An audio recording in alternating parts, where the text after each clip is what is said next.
Diazotization reaction क्या करता है? जेई में ऑप्शन क्रिएट करने की जो खूबसूरती है ना, वो किसी एग्जाम में नहीं है। क्या आपको पता है कि डाइजोटाइजेशन रिएक्शन 1 डिग्री अमाइन के साथ होता है? हेलो बच्चों, क्या हाल चाल है भाई? सब बढ़िया, एकदम बढ़िया ही होना चाहिए बेटा। तो आज लेकर आए हैं जोरदार 3 कॉन्सेप्ट जो कि आपकी रिएक्शन मैकेनिज्म को बहुत स्ट्रांग करने वाले हैं। ये कॉन्सेप्ट आपको कैसे अटेम्प्ट करना है ये सिखाएंगे। क्वेश्चंस में क्या क्या पॉसिबिलिटीज पूछी जाती हैं ये सीखेंगे अपन। और बेटा सारे 3 क्वेश्चन से आप ये समझिए कि आपके बहुत सारे कॉन्सेप्ट क्लियर होने वाले हैं। तो ये सेशन बहुत इंपॉर्टेंट है और इस सेशन को स्टार्ट करते हैं सबसे पहले जेई एडवांस के आए हुए क्वेश्चन से। देखिए जरा क्वेश्चन को पढ़िए, जरा ध्यान से पढ़िए। कहता है क्वेश्चन, एक रिएक्शन है एनिलीन की। Aniline react with mixed acid. Mixed acid क्या होता है? Concentrated HNO3 plus H2SO4 gives P, Q and R. The major products of the following reaction is R. आपसे इंफॉर्मेशन बेस्ड जो चीजें है ना, वो ये कही गई है कि यार एक एनिलीन है, एनिलीन पे मैंने नाइट्रेशन किया और नाइट्रेशन करने पे 3 प्रोडक्ट आते हैं, ये हमें पता है। हमें ये भी पता है कि एक 51% बनता है, एक 47% बनता है और एक 2% बनता है। तो सोचो रिएक्शन किससे स्टार्ट की गई है? वो है आर। मतलब जो 2% वाला प्रोडक्ट है वहां से रिएक्शन स्टार्ट की गई है। यही की पॉइंट है। हमें इसके मेजर प्रोडक्ट को नहीं पूछा गया, नहीं, हमें नाइट्रेशन के मेजर प्रोडक्ट से कोई लेना देना नहीं है। मुझे लेना देना है इस आर से कि ये आर 2% वाला प्रोडक्ट है कौन सा। तो चलिए यहीं से स्टार्ट करते हैं कि इस आर को सबसे पहले पहचानेंगे। तो जरा ध्यान से देखिएगा। मान लीजिए मेरे पास एक एनिलीन है, बेंजीन पे NH2, इसे क्या कहते हैं? एनिलीन। ये रिएक्ट कर रहा है nitration process mixed acid. Mixed acid क्या होता है? HNO3 plus H2SO4। क्या आपको आइडिया है कि HNO3 प्लस H2SO4 से जो इलेक्ट्रोफाइल जनरेट होता है, क्या वो नाइट्रेशन मतलब nitronium ion NO2 positive generate होता है। अब नाइट्रोनियम आयन का क्या करें? तो बेटा NH2 एक प्लस M ग्रुप है। क्या मैं कह सकता हूं कि ये ऑर्थो पैरा पे अटैक कराएगा? लेकिन एनिलीनियम आयन इसके इंटरमीडिएट में फॉर्म होता है, जिसकी वजह से एक हाईली माइनस आई ग्रुप एक मेटा प्रोडक्ट को भी प्रोड्यूस करता है। तो यहां पर रिएक्शन पे जो 3 प्रोडक्ट बनते हैं, एक बनता है NH2 के साथ ऑर्थो पे नाइट्रो, एक बनता है NH2 के साथ पैरा पे नाइट्रो, और एनिलीनियम आयन पे जब ये एनिलीनियम आयन फॉर्म होता है तो एनिलीनियम आयन के थ्रू ये एक मेटा प्रोडक्ट को भी फॉर्म करता है और ये प्रोडक्ट अच्छा खासा परसेंटेज क्रिएट करता है बेटा, अच्छा सा खासा परसेंटेज। मतलब इसका पैरा प्रोडक्ट होता है 51%। एनसीईआरटी की लाइन है बेटा ये, इसलिए ये इंपॉर्टेंट बहुत ज्यादा हो गया। ये बनता है 47% और इसका ऑर्थो वाला प्रोडक्ट बनता है 2%। और इसी प्रोडक्ट को इसने आर बोला है। यहीं से रिएक्शन को क्या करना है? स्टार्ट करना है। क्या आपको बेसिक पार्ट समझ में आया कि मुझे ऑर्थो नाइट्रो ही क्यों लेना पड़ा? अब रिएक्शन में बात पीछे आते हैं। कहता है कि आर जो रिएक्शन कर रहा है उससे बन रहा है एस, और एस से जो प्रोडक्ट बनेगा इसी प्रोडक्ट के बारे में मुझसे आंसर पूछा गया है। तो जरा आर को यहां पर डिस्कस करते हैं कि आर क्या था। क्या मुझे क्लियरली दिख रहा है कि यहां पर जो आर है वो है अपने पास ऑर्थो नाइट्रो एनिलीन, क्योंकि ऑर्थो वाले प्रोडक्ट की बात की गई है। अब आइए अगली बात करते हैं। क्या आपसे पूछा गया है, यहां पर देखिए एसाइलियम आयन दिया गया है। एसाइलियम आयन, एसाइलियम आयन क्या करता है? एसाइलियम आयन NH2 के थ्रू उस पर न्यूक्लियोफिलिक एडिशन एलिमिनेशन के थ्रू एक एसाइल ग्रुप को सब्स्टिट्यूट करता है। जब ये एसाइल ग्रुप को सब्स्टिट्यूट करेगा, जरा ध्यान से देखिए बेटा, क्या एसाइल ग्रुप का मतलब है CH3 C double bond O CO CH3, इसे बोलते हैं एसाइल ग्रुप। जब ये नाइट्रोजन अपना लोन पेयर न्यूक्लियोफिलिक अटैक करेगा तो बताइए एडिशन एलिमिनेशन के थ्रू क्या ये CO CH3 इस पर ऐड होना चाहिए? मतलब ये जो N है, अब ये N किससे जुड़ जाएगा? CO CH3 से, और मेरे पास NO2 जैसा है वैसा ही रहेगा। अगली रिएक्शन में कराया गया है ब्रोमिनेशन। अगली रिएक्शन में क्या कराया गया है? ब्रोमिनेशन। जरा ब्रोमिनेशन करने का तरीका देखिए। क्या मुझे क्लियरली दिख रहा है कि ब्रोमिनेशन एसाइलियम आयन एक डीएक्टिवेटिंग ग्रुप हो गया है, जो कि 3 ब्रोमो को नहीं सिर्फ एक ब्रोमो को सब्स्टिट्यूट करेगा। अब वो एक ब्रोमो ऑर्थो पे भी हो सकता था, पैरा पे भी हो सकता था, लेकिन क्या ऑर्थो की पोजीशन आपको ब्लॉक दिख रही है? जब ऑर्थो ब्लॉक है मतलब वो ब्रोमीन कहां आना चाहिए? पैरा पे आना चाहिए। मतलब अगले स्टेप में ये एनिलीन, इसके साथ जो भी ब्रोमो ऐड होने वाला है, क्या वो ब्रोमो उसके पैरा पोजीशन पे ऐड होने वाला है? कहां पर ऐड होने वाला है? उसके पैरा पोजीशन पे। अब आगे की रिएक्शन देखते हैं। नेक्स्ट रिएक्शन में क्या किया गया है? NaNO2HCl। क्या ये कहीं ना कहीं डाइजोटाइजेशन रिएक्शन है? NO2 के थ्रू, NO2 के थ्रू, ये ना होकर NH2 के थ्रू होता है। क्या आपको पता है कि डाइजोटाइजेशन रिएक्शन 1 डिग्री अमाइन के साथ होता है? डाइजोटाइजेशन रिएक्शन की जो प्रोसीजर है वो सिर्फ और सिर्फ 1 डिग्री अमाइन के साथ ही होता है, चाहे वो एलिफेटिक हो या फिर एरोमेटिक हो। क्या इसके बीच में एक स्टेप था हाइड्रोलिसिस? क्या ये हाइड्रोलिसिस का सिंपल सा मतलब है कि ये जो एसाइलियम आयन ऐड हुआ था, अगर मैं हाइड्रोलिसिस करूं तो क्या लोन पेयर कंटेनिंग को H और बाकी को OH मिलता है? क्या लोन पेयर ही H को सब्स्टिट्यूट करता है? कहने का मतलब जस्ट अगले स्टेप में ये NH2 वापस से बन जाएगा, ये NO2 जैसा है वैसा ही रहेगा, और यहां पर ब्रोमीन मैंने लगा रखा था। ठीक है भाई, यहां तक की रिएक्शन हो गई है। क्या डाइजोटाइजेशन रिएक्शन के बारे में मैंने अभी आपको बताया कि ये 1 डिग्री अमाइन को कहीं ना कहीं N2+Cl- में क्रिएट करता है। कहां क्रिएट करता है? N2+Cl- में। तो क्या अगले स्टेप में ये जो एनिलीनियम है, क्या ये एनिलीन पूरी तरीके से N2+Cl- में ब्रेक होने वाला है? N2+Cl-, और ये NO2 वैसे का वैसा ही लगा रहेगा। क्या मुझे दिख रहा है कि यहां पर जो ब्रोमीन है, ये NO2 वैसे का वैसा ही लगा रहेगा? क्या नेक्स्ट स्टेप में दिया गया है इथाइल OH? इथाइल OH क्या करता है? इथाइल OH डाइजोटाइजेशन रिएक्शन में H को सब्स्टिट्यूट करता है। ध्यान रखना बेटा, इस जगह पर हो सकता है वो H3PO2 भी यूज कर सकता था। H3PO2 भी H को ही सब्स्टिट्यूट करता है, मतलब ये पूरा का पूरा ग्रुप H से क्या हो जाएगा? एक्सचेंज हो जाएगा। मतलब अपने पास जो फाइनल प्रोडक्ट आने वाला है, वो फाइनल प्रोडक्ट कहीं ना कहीं NO2 और ब्रोमीन के साथ कुछ इस तरीके से आने वाला है, क्योंकि H को मैं शो नहीं कर रहा हूं क्योंकि यहां पर क्या लग चुका है? H लग चुका है। क्या ये जो प्रोडक्ट बना है, क्या ये है S? लेकिन आपसे क्या पूछा गया है? Major product. अब S से रिएक्शन कराने जा रहा हूं मैं। क्या मैंने S तक की स्टोरी लिख दी है? ये क्या है? ये S है। यहां तक आपको कोई दिक्कत नहीं आई होगी। मैं एक बार इसको और रिवाइज करता हूं। सबसे पहले मैंने NH2 के साथ एनिलीन लिया था, क्योंकि मुझे पता है कि यहां पर क्या लेना चाहिए था? Ortho nitro aniline. एनिलीन एक लोन पेयर कंटेनिंग ग्रुप है जो कि एसाइलियम आयन को पूरी तरीके से सब्स्टिट्यूट करता है due to addition elimination process. अगर ये एनिलीन होता तो Br2 के साथ वो 3 ब्रोमीन को सब्स्टिट्यूट करता, लेकिन इसने कहीं ना कहीं अपने ग्रुप को डीएक्टिवेट कर दिया है। क्यों? क्योंकि ये lone pair C double bond O की तरफ भी जा रहा है और बेंजीन की तरफ भी जा रहा है। मतलब इसकी लोन पेयर डोनेटिंग टेंडेंसी थोड़ी बेंजीन की तरफ कम हो गई है। तो क्या ये 3 ब्रोमो को सब्स्टिट्यूट कर सकता है? नहीं, ये सिर्फ एक ब्रोमो को सब्स्टिट्यूट करेगा। लोन पेयर कंटेनिंग है, इसलिए ये ऑर्थो पे भी कर सकता था, पैरा पे भी कर सकता था, लेकिन ऑर्थो पे NO2 लगा हुआ है, इसीलिए वो कहां पर सब्स्टिट्यूट होगा? पैरा पे सब्स्टिट्यूट होगा। जैसे ही मैंने इसे पैरा पे सब्स्टिट्यूट किया, नेक्स्ट स्टेप में हाइड्रोलिसिस था। मैंने हाइड्रोलिसिस किया, एनिलीन वापस से एनिलीन में कन्वर्ट हो गया। देखिए, पहले एसाइल ग्रुप था, हाइड्रोलिसिस के बाद किस में कन्वर्ट हुआ? एनिलीन। नेक्स्ट प्रोसेस में आपको डाइजोटाइजेशन रिएक्शन करनी थी, यही तो है। डाइजोटाइजेशन रिएक्शन किसके साथ होती है? 1 डिग्री अमाइन, चाहे वो एरोमेटिक हो या फिर एलिफेटिक हो।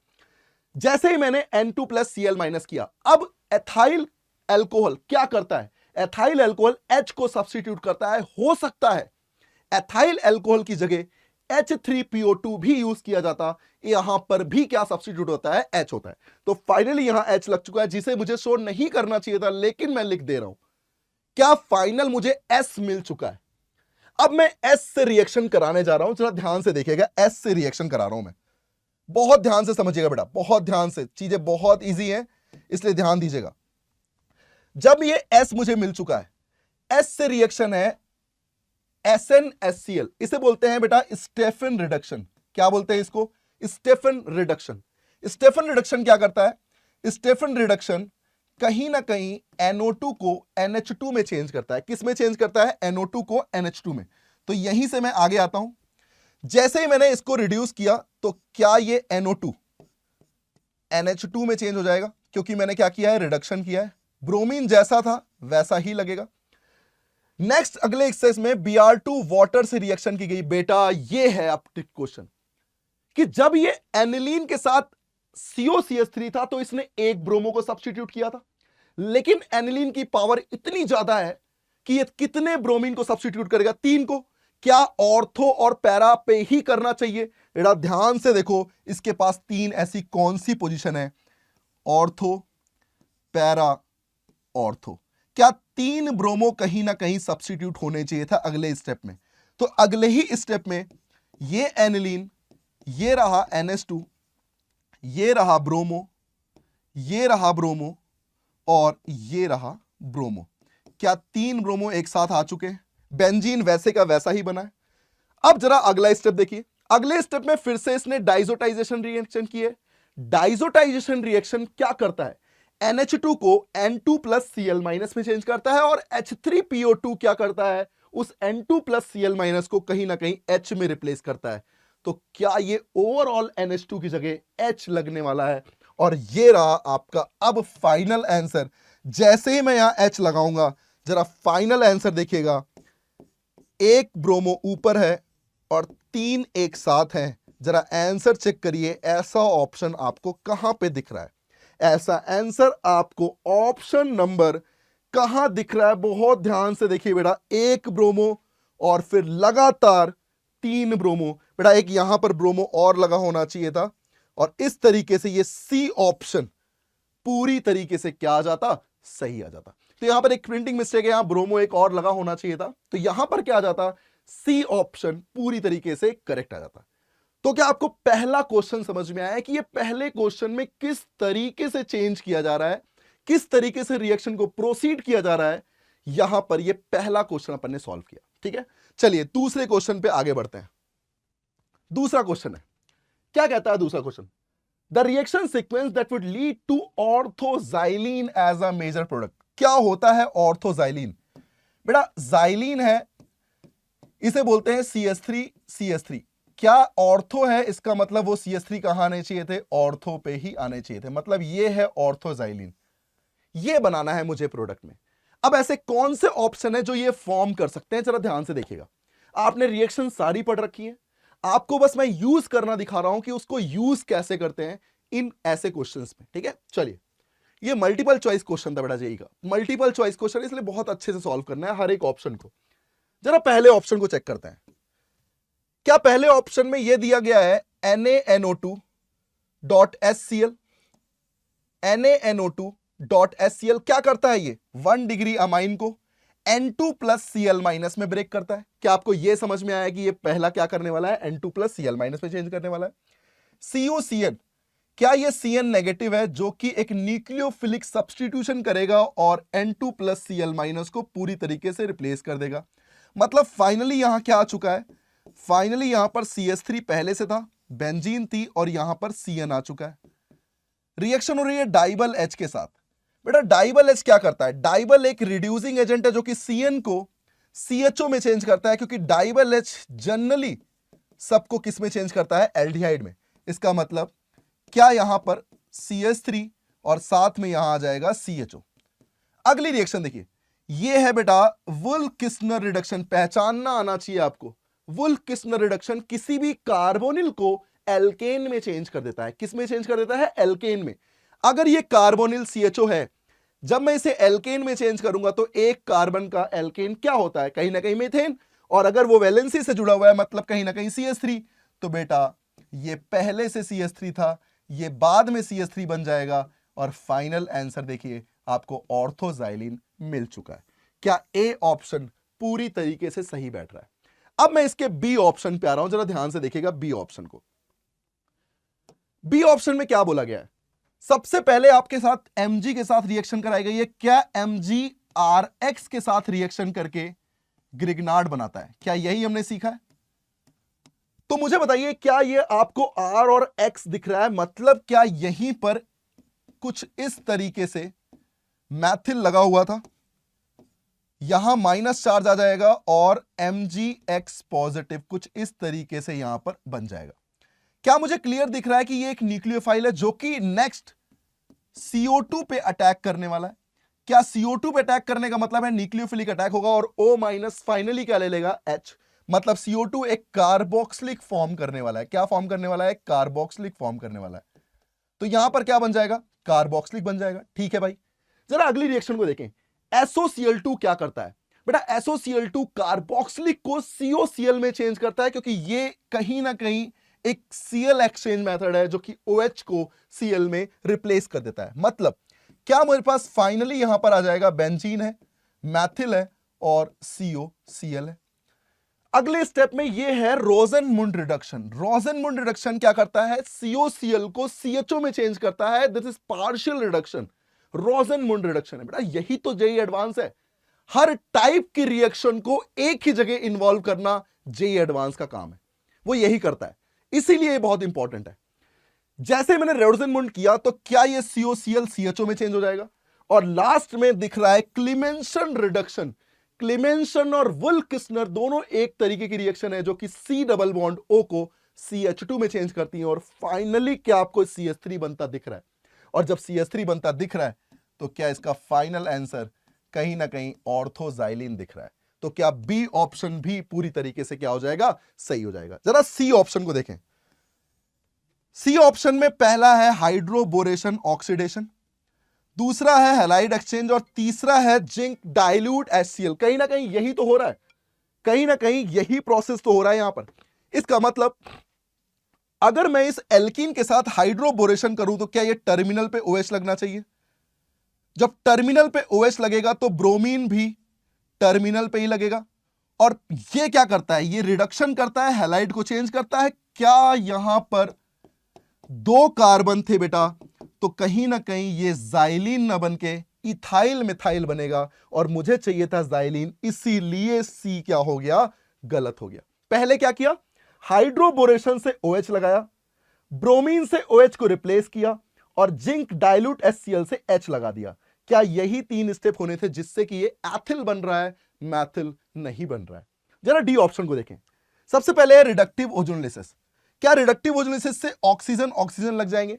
और ये आपको दिख रहा है, अभी मैंने आपको बताया था वुल्फ-किस्नर रिडक्शन जो कि कार्बोनिल को CH2 में चेंज करता है।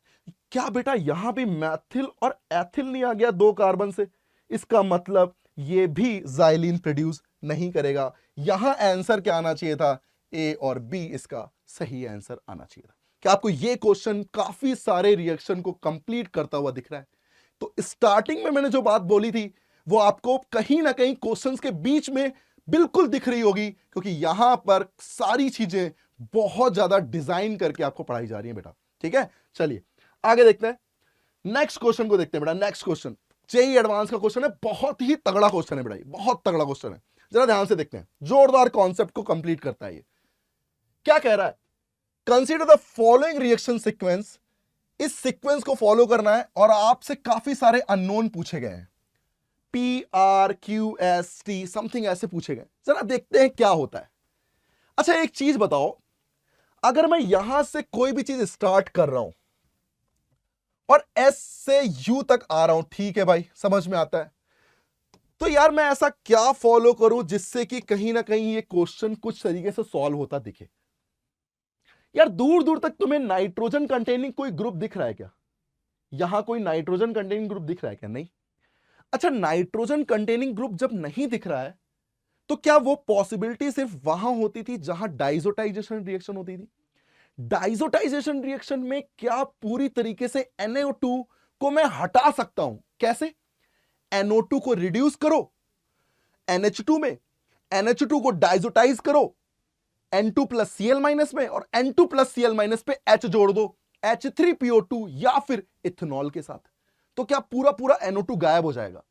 अच्छा, ये कार्बोक्सिलिक कहां से आया होगा यार? मैथिल को अगर मैं ऑक्सीडाइज कर दूं तो आपको याद आ रहा होगा hot KMNO4, alpha hydrogen containing कोई भी aromatic alkane, alpha hydrogen containing, क्या वो पूरे के पूरे ग्रुप को कार्बोक्सिलिक में कन्वर्ट कर देता है? तो क्या ये थीम मेरे दिमाग में बैठ रही है और यही प्रोसीजर मुझे फॉलो करना चाहिए? सही कह रहा हूं एकदम? चलिए इसे ही सोचते हैं। तो क्या मेरे मन में सबसे पहला पार्ट आना चाहिए रिडक्शन? अच्छा, रिडक्शन का क्या मतलब है? रिडक्शन तो ये भी करता है, रिडक्शन ये भी करता है। तो यार मैं अगर एक ऑप्शन को चेक करूं तो बिल्कुल सही बैठ रहा है। अगर मैं पी को कहूं कि रिडक्शन हो जाए तो रिडक्शन सही है। क्या रिडक्शन से ये NO2 से NH2 बनता दिख रहा है आपको? और CH3 वैसे का वैसा ही रहेगा। क्या आपको क्यों नजर आ गया? क्या ये P रिडक्शन होना चाहिए था? P क्या होना चाहिए था? रिडक्शन। ठीक है भैया। अच्छा, R की बात करें, क्या NO2 को NH2 में चेंज किया तो R कहीं ना कहीं डाइजोटाइजेशन रिएक्शन होनी चाहिए, और diazotization reaction NaNO2 plus HCl होती है। भैया हमको यह पता है, क्योंकि यही तो मेरी सोच थी, इसी सोच पे मैंने काम किया है।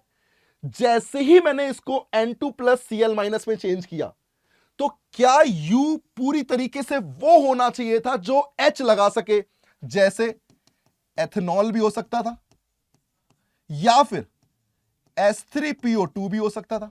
और क्या मुझे ऑक्सीडेशन लेना चाहिए, क्योंकि ऑक्सीडेशन कहीं ना कहीं मैथिल को किस में चेंज करने वाला है? मैथिल को कहीं ना कहीं कार्बोक्सिलिक में चेंज करने वाला है। क्या ये मेरी पूरी थीम समझ में आ गई? और डाइजोटाइजेशन रिएक्शन से अगर भैया वाटर लगाओगे तो वाटर से T फिर क्या बनता दिखेगा? अल्कोहल। मतलब कहीं ना कहीं OH लगते ही क्या ये पूरी तरीके से फिनॉल बनता भी दिख रहा होगा, क्योंकि U में ऑक्सीडाइज किया है, S से तो T बनाया है ना। अब मेरे दिमाग में प्रॉपर समझ में आ चुकी कहानी क्या है। अब मैं ऑप्शन चेक करने वाला हूं, जरा ऑप्शन देखिएगा। पहला देखिए, क्या रिडक्शन सही जा रहा है? P ठीक है भैया। R को क्या होना चाहिए था? डाइजोटाइजेशन रिएक्शन, बिल्कुल सही जा रहा है। U क्या होना चाहिए था? मैंने कहा आपसे या तो एथेनॉल होगा या तो H3PO2 होगा। भैया ये भी सही जा रहा है। KMNO4 से ऑक्सीडाइज किया है, क्योंकि कहीं ना कहीं मैथिल को कार्बोक्सिलिक में चेंज करना चाहिए। अरे भाई साहब, ए ऑप्शन तो एकदम करेक्ट चला गया यार। जरा बी को चेक करो। अच्छा, बी कहता है रिडक्शन, रिडक्शन दिख गया भाई मुझे, रिडक्शन सही जा रहा है। HNO2, बेटा ये NaNO2 HCl को आप लिख सकते हो HNO2 प्लस NaCl। तो एक बात हो गई, बिल्कुल सही बात है। अच्छा, S को चेक करो। मैंने कहा था ना S को NH2 कहीं ना कहीं N2 प्लस Cl माइनस बना रहा होगा। अरे भाई साहब, S भी सही है। अरे तो भैया B भी सही है, फिर तो B भी पूरा पूरा सही आ गया। जरा C को चेक करो। C में S बोला गया N2 प्लस Cl माइनस, अभी तक हमने यही चेक किया, S तो यही था। ठीक है भैया। अच्छा, T था वाटर से रिएक्शन कराने के बाद, तो भैया वाटर से रिएक्शन कराने के बाद तो OH ही लगेगा, तो भैया बिल्कुल सही आ गया, एकदम सही आ गया ये। अब U देखो जरा, U में एथेनॉल ले लिया, देखा ऑप्शन कैसे बना रहा है? जेई ऑप्शन कैसे क्रिएट कर रहा है, यही तो इसकी कला है, यही तो इसकी खूबसूरती है। जेई में ऑप्शन क्रिएट करने की जो खूबसूरती है ना, वो किसी एग्जाम में नहीं है। तो जरा ध्यान से देखो, एथेनॉल है, KMNO4 और ईट, ये बिल्कुल इसी को फॉलो कर रहा है, H3PO2 और इसको। तो भैया सी भी बिल्कुल सही आ गया है, एकदम सही आ गया। जरा डी को चेक करो। डी में क्यू कह रहा है, क्यू होना चाहिए NO2 के साथ COH। अरे यार, क्यू कैसे हो सकता है NO2 यार? क्यू को तो रिड्यूस किया था ना, तब जाके NO2 NH2 में चेंज हुआ था, तो क्यू तो हो ही नहीं सकता। तो क्या यहां पर डी ऑप्शन क्या हो जाएगा? बिल्कुल गलत हो जाएगा। तो सही आंसर कौन सा आएगा? A, B and C। तो देखा आपने किस तरीके से रिएक्शन मैकेनिज्म के इतने कॉन्सेप्ट सिर्फ 3 क्वेश्चन में कंप्लीट हुए। यही है बेटा, यही एक डिजाइन की हुई प्रोसेस है जो आपके लिए हम लेकर आ रहे हैं। तो इस तरीके से अपन करते रहेंगे, और best of luck for your selection, क्योंकि संकल्प सिलेक्शन का। थैंक यू बच्चों।